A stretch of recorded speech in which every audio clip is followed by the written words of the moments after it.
Endorsed by Luke.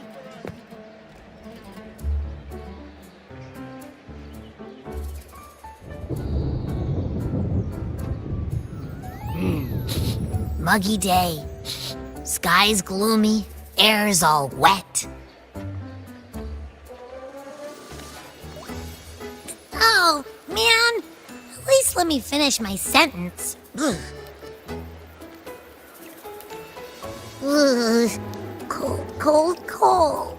Oh.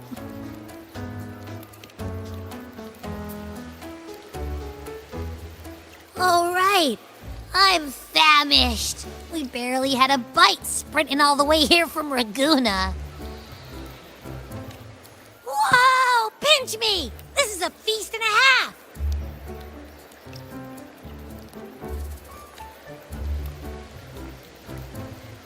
Hey, Rover. So, we did bring enough money, right? I mean, we kind of rushed out without grabbing anything.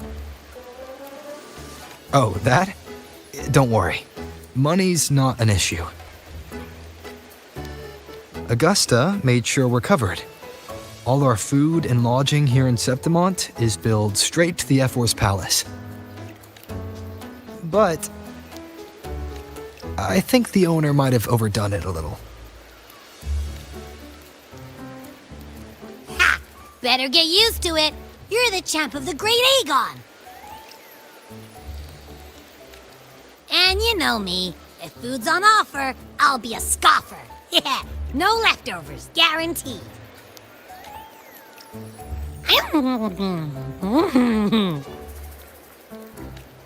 Free stay?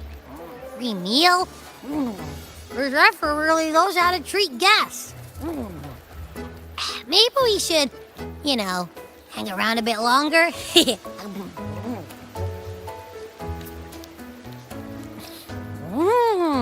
This smells amazing!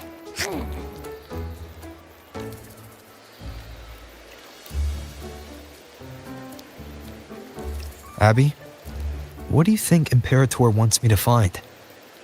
If Cardathea's right, the last clues should be somewhere on the Sanguis Plateaus. We're so close to the finish line, just one step away. But our pace is slowed.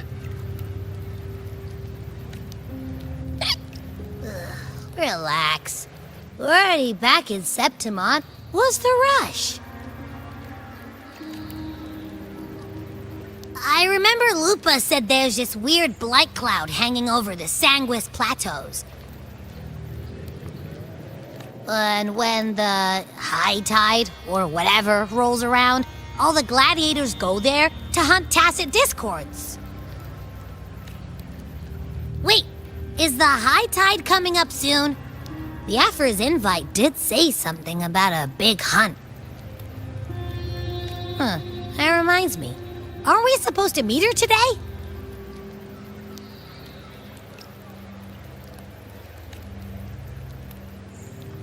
A messenger came this morning. Augusta is dealing with an emergency, so our meeting's postponed. It looks like it'll be a while. An unexpected change. It's throwing everything off course. I don't like the feel of it. And why me for this hunt? If it's about the Great Aegon, the messenger said none of the other gladiators were invited. Who knows? Maybe she just wants to test her strength against you. Typical Septimontian, right? You think so? I've only met her a few times, but I doubt she acts on such simple impulses. And as the F4, is she really in a position to do whatever she wants?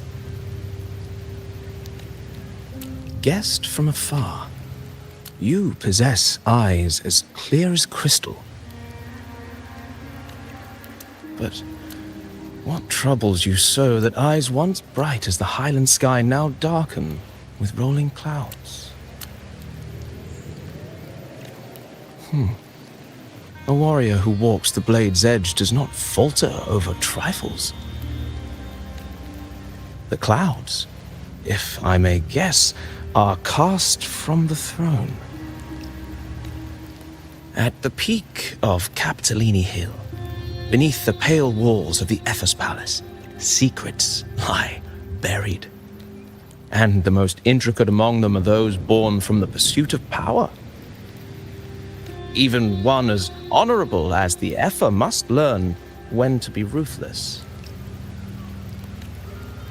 In Septimont, a city forged in iron and blood, anyone who seeks the throne without knowing the cost is no better than a lamb marching to the butcher's knife.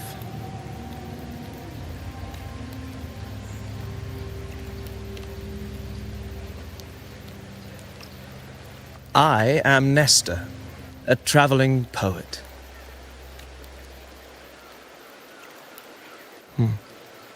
The rains in Septimont never seem eager to leave this season. So then,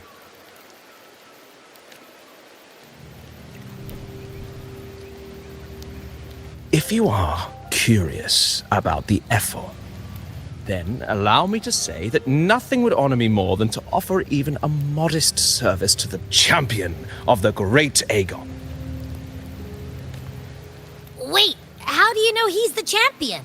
And all that stuff about the F-4, too. Oh, your eyes. Were we talking too loud? To see and to hear are but two of the many ways to perceive. Trusting the senses is a habit, a natural expedience, but not the only option. Truth be told, I've been gathering inspiration for my next epic, and its protagonist is none other than Augusta, the Epher of Septimont.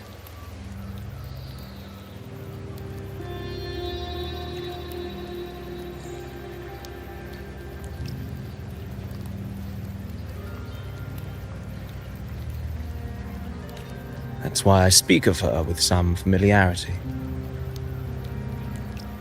I have a feeling your tale with her will soon be written. And knowing more about those who walk alongside you is rarely without its benefits.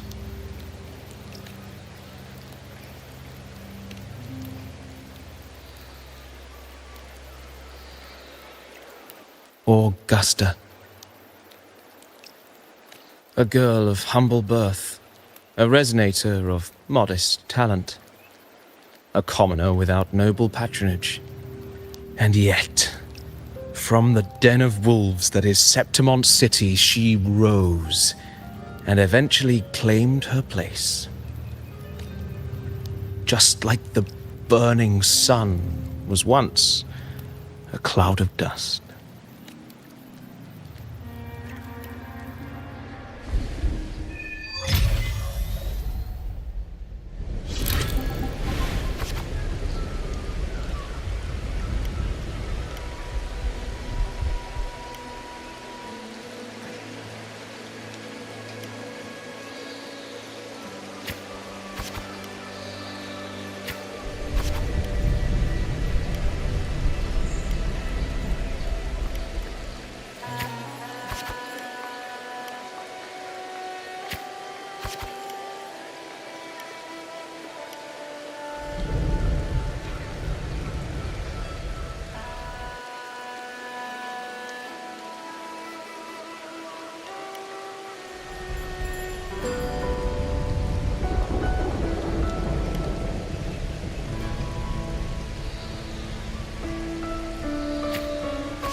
fail enough times, and you might eventually succeed.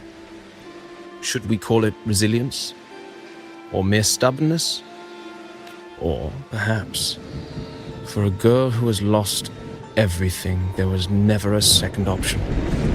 She had no one to trust but herself, and naught but a blade to hold. And yet, as the first stanza of an epic, this is nothing extraordinary. Since the lament, across the scorched lands of Solaris, I've heard this story repeat itself, again and again.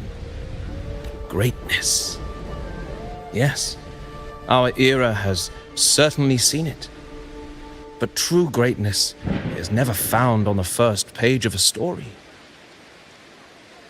Courage, glory, and honor. Such immortal virtues have been etched in tablet and stone, but they are never forged overnight. Light as a thread, elusive as the wind, they weave themselves into every twist of fate, tangling with every insignificant choice we make.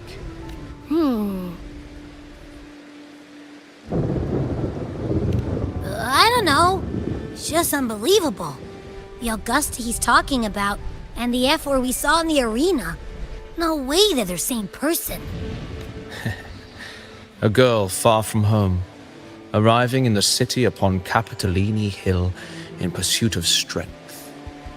No title, no status, no wealth. I doubt anyone at the time could have imagined her rising to where she is now. Do you mean Kato? Do you believe Kato handed her that final victory on purpose, and that his scathing words were a test of her resolve?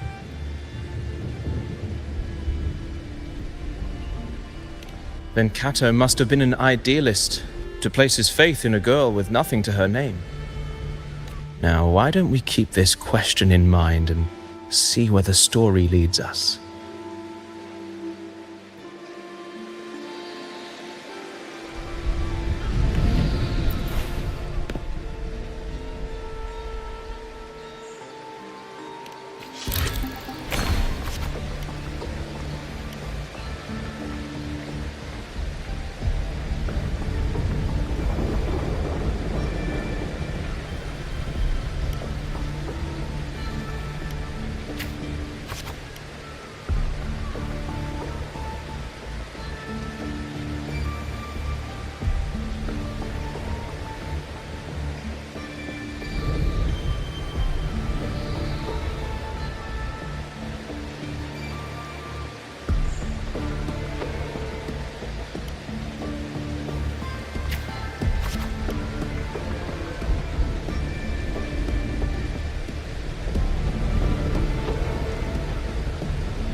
merely the rough shape of a short epic. This is all I can offer about the Ephor. Now, as a listener, what do you make of my narration?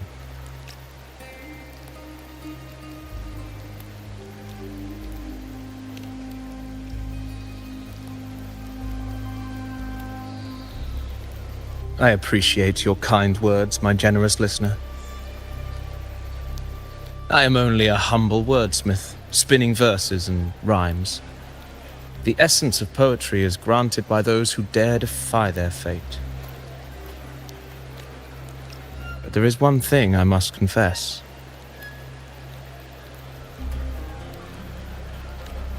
Through my words, your knowledge of the Ephor is partial, at best. Poetry can only offer a glimpse of the true story, the reality of people, events, and things slips beyond the grasp of words. I do not belong in the pages of the epic, so I remain confined to the observer's gaze. I can imagine events and emotions unfold, but I cannot truly recreate them. Here's some advice for you, though I hesitate to call it such. If you want the truth of a story, step into it. Become part of it. The opportunity stands before you now. As I've said, the tale between you and Augusta, the hero of Septimont, is only now turning its next page.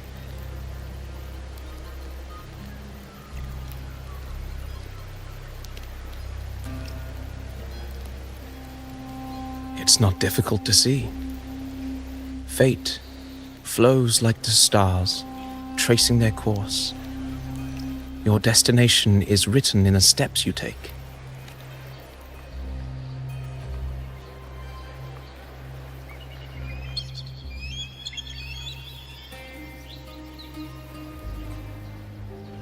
The rain is passing. I hear it ceasing its symphony upon the earth. It is time for farewells. Before I leave, may I ask you one last question? What is it that has lifted Augusta to the seat of power? What is it that makes a ruler?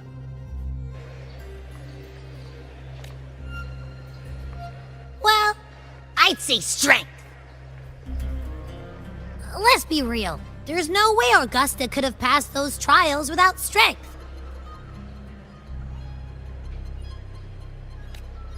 Rover, what do you think?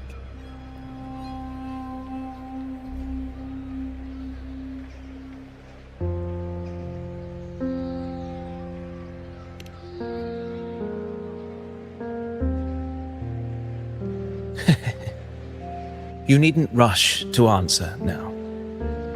Keep it in mind. When the final chapter is written, the answer will reveal itself. Farewell, my friend. Our paths crossed by fate and by chance.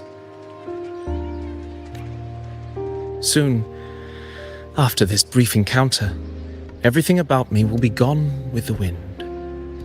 But you, your epic continues.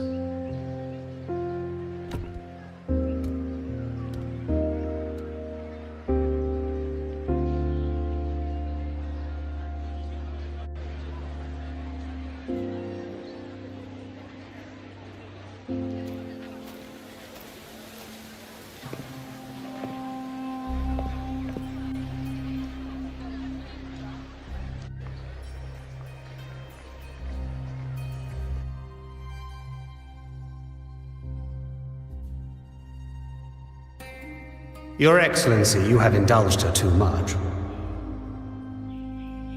As the priestess, you know is far too unruly in both action and word. It's a disgrace to her title. Indeed. She entered the palace unannounced, uninvited, and with no decorum. A blatant affront to the authority of the palace. Same as always. Senators, all she crossed was a doorway. One too insignificant to carry the weight of our authority, or defend anyone's fragile pride. Let us not forget, it is not the walls of Capitolini Hill that command fear. It is my will, my sword, and our relentless conquest. I know your fear. You fear a priestess's voice drowning yours, and a rebel challenging the Senate's rules. But listen well. Power does not bow to sycophants, cowering behind their traditions. If you seek power, then step from the shadows. Face me, and prove yourself worthy.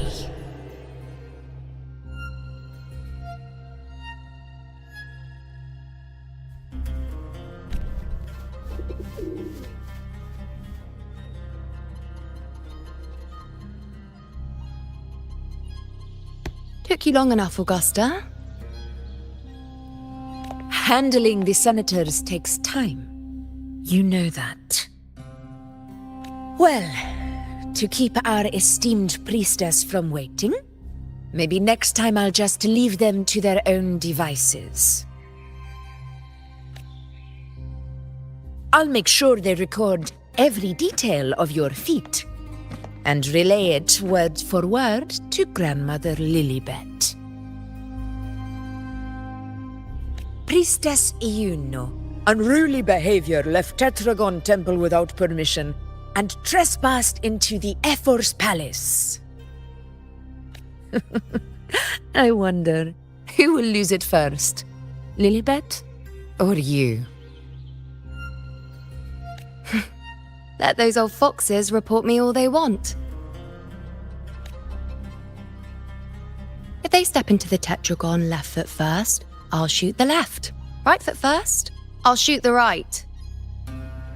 Hey, I'm with you on that one. The Senate should be reminded now and then that the Tetragon's kindness is not a reason to take Priestess Yuno lightly.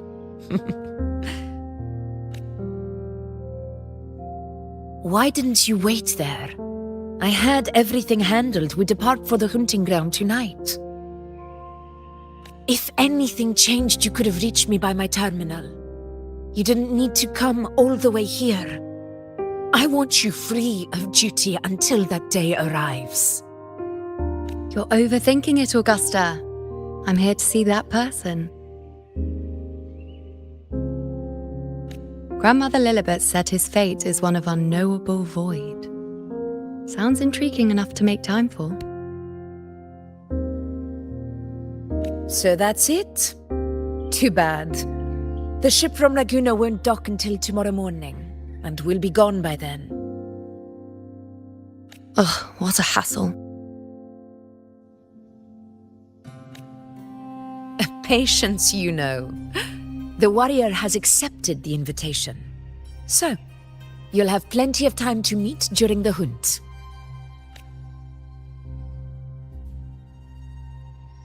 Is there something else you want to say?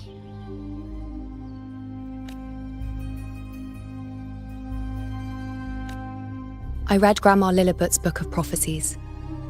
The hunt and our plan, neither end well. Are you sure we should go through with this? Risk does not trouble me.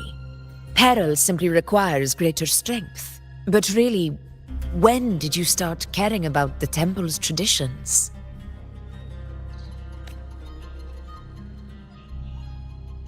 O ye faithless of Septimont, the divinity is enraged. Should your ruler defy their will again, doom shall be your fate.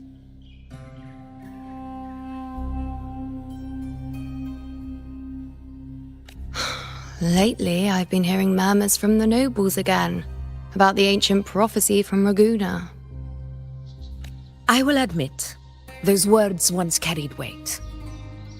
But when our ancestors crossed the waters and climbed these hills, Raguna's divinity didn't get a seat on the ship. And the priestesses all said the prophecy was incomplete.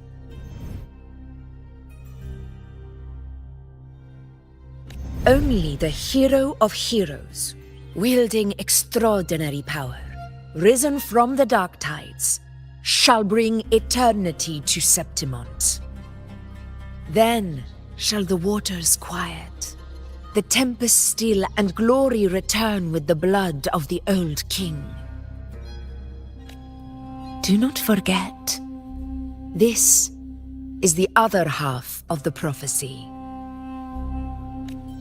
Fabius, Attilius, Valeria, one after another, these heroes have saved Septimont from the brink of ruin. As long as a hero stands, no disaster can break this eternal city. What if this time is different? What if ruin is our fate? Then I will sever that fate with my blade.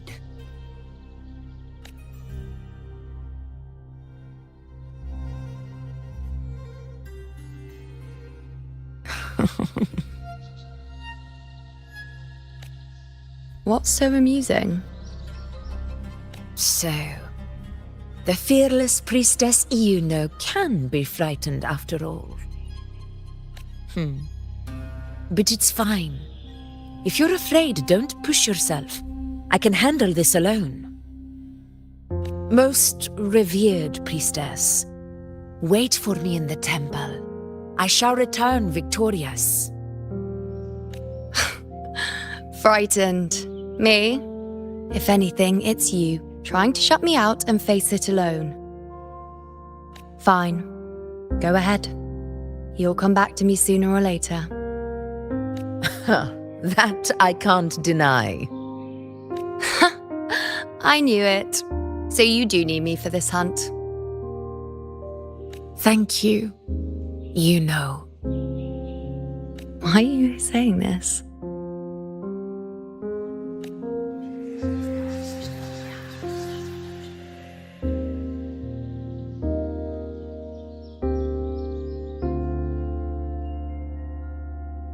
The storm is coming. Come, you know, my friend. The best way to greet a storm is to walk straight into it.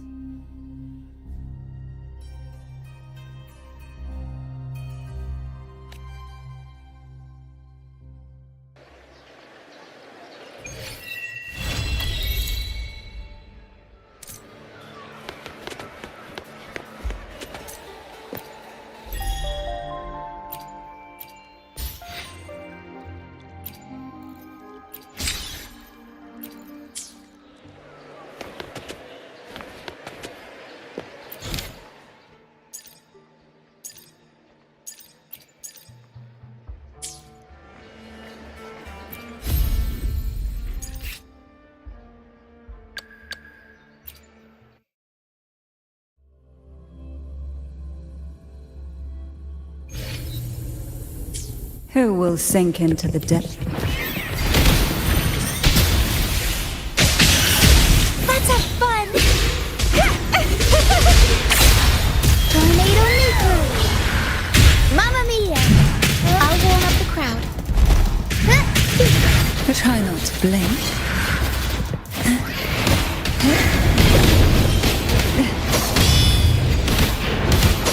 Tornado nuclear!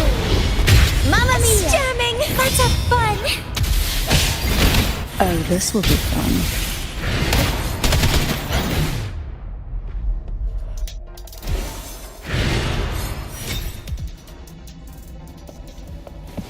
Why not savor this?